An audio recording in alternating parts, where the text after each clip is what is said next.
Kembali di iNews Malam, pemirsa, seorang pasien positif COVID-19 ditemukan meninggal saat isolasi mandiri di Tanjung Priuk, Jakarta. Sementara istri korban yang juga positif corona masih dirawat di Wisma Atlet Kemayoran.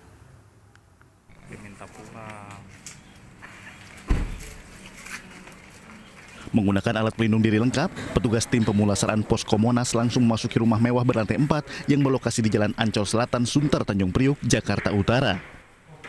Petugas mengevakuasi jasad pria yang ada di dalam kamar di lantai 3. Korban bernama Budi Perdana dan istrinya dinyatakan positif COVID-19 setelah menjalani uji swab di puskesmas tempat. Sang istri langsung dilarikan ke Rumah Sakit Darurat Wisma Atlet Kemayoran untuk menjalani perawatan. Sedangkan korban memilih menjalani isolasi mandiri di rumah dengan hanya diurus orang pembantu. Namun saat menjalani isolasi mandiri, korban diketahui meregang nyawa oleh sopirnya yang curiga ketika panggilan teleponnya tidak direspon korban. Jadi tim pemeriksaan jenazah sudah payah untuk masih jenazah turun ke bawah karena dikarenakan rangkanya agak kecil. Demikian. Setelah berhasil dievakuasi dari dalam kamar di lantai 3, jasad korban kemudian dimasukkan ke dalam peti jenazah. Oleh petugas, jenazah korban langsung dibawa ke TPU Bambu Apus, Jakarta Timur untuk dimakamkan. Dari Jakarta Pusat, Rani Sanjaya melaporkan. Pemirsa, antrian panjang lansia yang akan mengikuti vaksin COVID-19 di RSUD Kembangan, Jakarta Barat viral di media sosial. Antrian tersebut disebabkan para lansia kesulitan mendaftar secara daring. Ini adalah antrian. Ratusan lansia mengantri saat akan divaksin COVID-19 di RSUD Kembangan, Jakarta Barat. Antrian panjang ini disebabkan para lansia kesulitan mendaftar secara daring. Namun hari ini tidak ada antrian panjang lantaran para lansia bisa mendaftar vaksin dengan dibantu petugas RSUD Kembangan, Jakarta Barat. Vaksinasi COVID-19 ini disambut para lansia karena ingin tetap sehat di masa pandemi. Ya, seperti orang bisa kebiasaan sih. Enggak takut ya, Bu? Enggak. Senang kalau udah dapat giliran, malah takut kalau nggak dapat. Kendalanya terutama mungkin karena high-tech ya, jadi nggak semua lansia bisa menggunakan handphone dan kemudian bisa mendaftar. Jadi mereka sering sekali datang ke sini, terus kemudian baru bisa mendaftar di sini dengan bantuan daripada tenaga medis di sini. Sampai dengan hari ini, sedikitnya 500 lansia yang mengikuti vaksin COVID-19 di RSUD Kembangan, Jakarta Barat. Setiap harinya RSUD Kembangan memberikan vaksin sebanyak 160 untuk lansia dan akan berlangsung hingga Selasa besok. Dari Jakarta, Miftahul Gani, iNews melaporkan. SMP Negeri 1 Pontianak mendapatkan izin untuk menggelar tatap muka di masa pandemi COVID-19. Tatap muka dijalankan dengan menerapkan protokol kesehatan.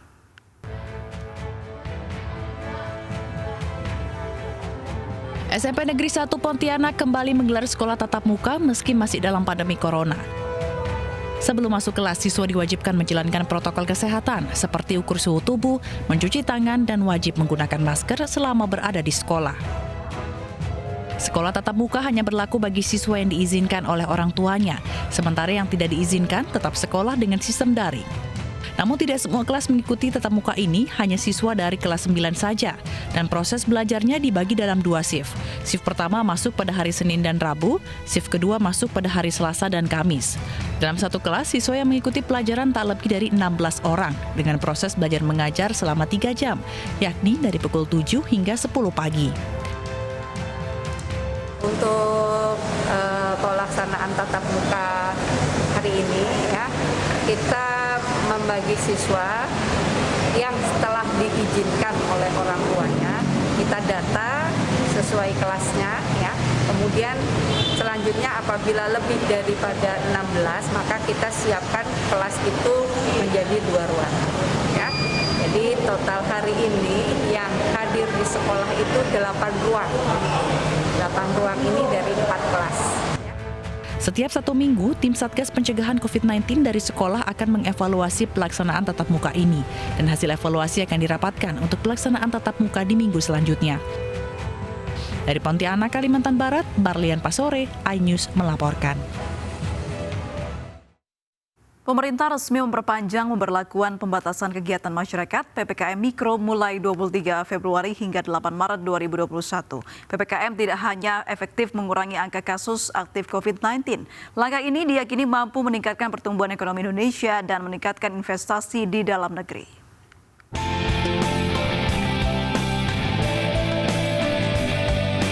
Pemberlakuan pembatasan kegiatan masyarakat atau PPKM Mikro yang mulai diberlakukan pemerintah sejak 9 Februari 2021 lalu dinilai mampu menekan laju kasus positif COVID-19. Sejak diterapkan, pemerintah mengklaim kasus aktif COVID-19 secara nasional turun minus 2,53%. Penurunan ini berdampak positif terhadap turunnya bed occupancy rate di 7 provinsi, yaitu DKI Jakarta, Jawa Barat, Banten, Bali, Yogyakarta, Jawa Tengah, dan Jawa Timur. Berdasarkan data ini, pemerintah melalui Menteri Koordinator Perekonomian Airlangga Hartarto resmi memperpanjang PPKM mulai 23 Februari hingga 8 Maret 2021. Juga perlu dilakukan penguatan operasional daripada kegiatan-kegiatan PPKM tersebut. Nah, kemudian juga isinya persiapan pelaksanaan 3T, kemudian juga pemerintah menyiapkan bantuan beras maupun masker, dan integrasi di zona, baik itu tingkat RT dengan pendataan 3T. Kemudian kami juga sekarang akan mulai bekerja sama dengan gubernur-gubernur, Pak Menko, agar bisa memastikan strategi isolasinya begitu sudah dites, ditrace, ketahuan, itu kita bisa kumpulkan dan tidak menularkan ke rekan-rekan atau keluarga terdekatnya. Tidak hanya berhasil menekan kasus aktif COVID-19, PPKM diyakini mampu memulihkan perekonomian dan investasi nasional. Pemerintah bahkan optimis pertumbuhan ekonomi akan membaik di tahun 2021. Tim Liputan iNews melaporkan.